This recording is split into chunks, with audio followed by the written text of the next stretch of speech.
Bonjour, je voulais partager avec toi 2 astuces qui vont te faire gagner du temps dans la préparation de tes séances de sophrologie. Mais avant de commencer, jouons à un petit jeu. Regarde cette image pendant 3 secondes. Parfait. Maintenant que tu as arrêté de la regarder, repense à cette image. Quels détails as-tu retenu?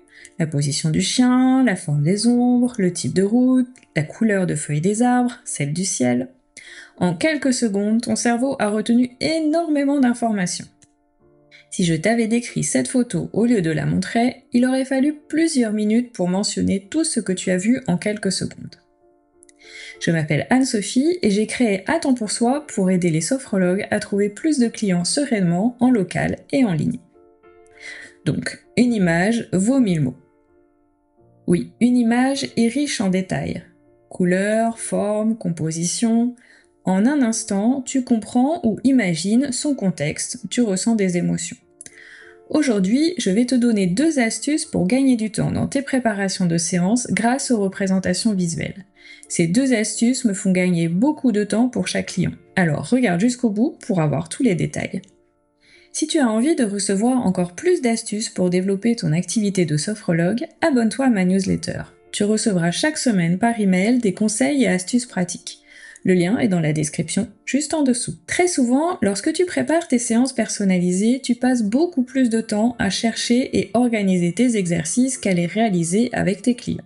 C'est pourquoi je te propose 2 piliers fondamentaux pour construire tes séances en gagnant en efficacité. Le pilier 1, l'intention pour catégoriser. Et le pilier 2, la séquence pour enchaîner. La première astuce est de classer tes relaxations dynamiques par type d'intention.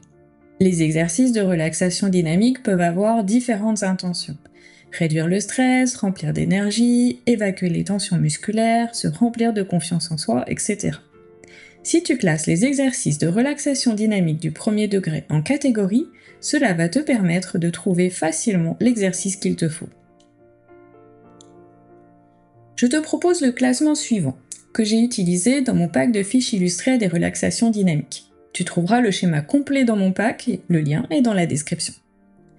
Les exercices qui vident, ils permettent de libérer, d'évacuer des sensations ou émotions négatives, comme par exemple l'éventail ou le geste karaté. Les exercices qui remplissent ont pour but de remplir de sensations ou d'émotions positives, par exemple les mains en griffe, le tratak. Ceux qui permettent de faire les deux, ils peuvent être utilisés dans le but de remplir ou vider selon l'intention qu'on utilise avec l'exercice. Par exemple, le chauffage corporel, l'exercice du no-li, l'exercice des hémicorps. En organisant tes exercices selon ces catégories, tu trouveras aisément et rapidement les exercices appropriés pour chaque séance de ton accompagnement. Prenons un exemple. Un client vient te voir, il se sent épuisé. Rapidement, tu accèdes aux exercices qui permettent d'évacuer la fatigue, comme l'exercice du karaté, puis à ceux qui remplissent d'énergie, comme les mains en griffe. Et tu peux les intégrer facilement dans ta séance. Maintenant, tu as tes exercices sélectionnés. Il est temps de les enchaîner de manière logique avec une séquence cohérente. Désorienter ton client est certainement une des choses les plus importantes à ne pas faire durant tes séances. Donc, l'enchaînement des exercices doit être harmonieux. Il y a 3 niveaux d'objectifs à prendre en compte dans les accompagnements que tu vas mener. On commence par l'objectif de l'accompagnement. Par exemple, vivre sereinement le passage de ces examens de fin d'année. Puis, l'objectif de chaque séance, par exemple, ressentir de la sérénité. Et enfin, l'objectif de l'exercice, ou autrement dit l'intention, par exemple, évacuer le stress de la journée avec le polichinelle. C'est pourquoi chaque relaxation dynamique utilisée doit contribuer à l'atteinte de l'objectif de la séance, qui va lui-même contribuer à l'atteinte de l'objectif de l'accompagnement. De plus, l'enchaînement des exercices de relaxation dynamique doit être fait dans un ordre logique. Cela doit former une histoire cohérente avec l'objectif de la séance. Par exemple, pour une séance destinée à apaiser, on part d'un exercice physique intense, puis au fur et à mesure, on réduit l'intensité des mouvements à réaliser pour développer la sensation d'apaisement tout au long de l'enchaînement.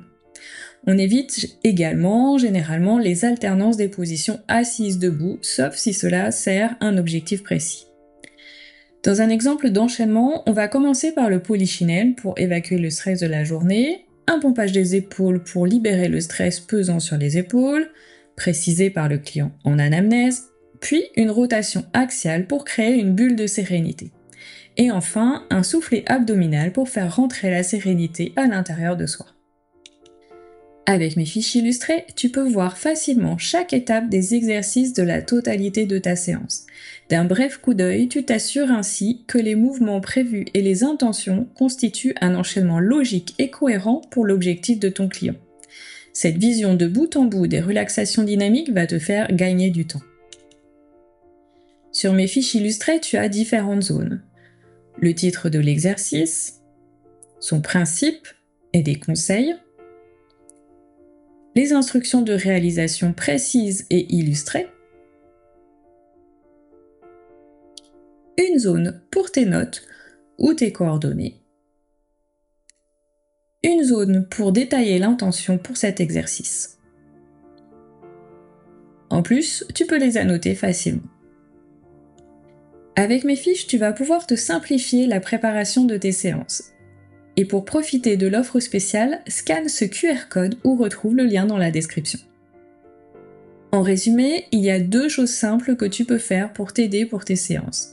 Classe tes exercices par intention, construis tes séquences d'exercices dans un ordre logique pour réduire les sources de confusion possibles pour ton client.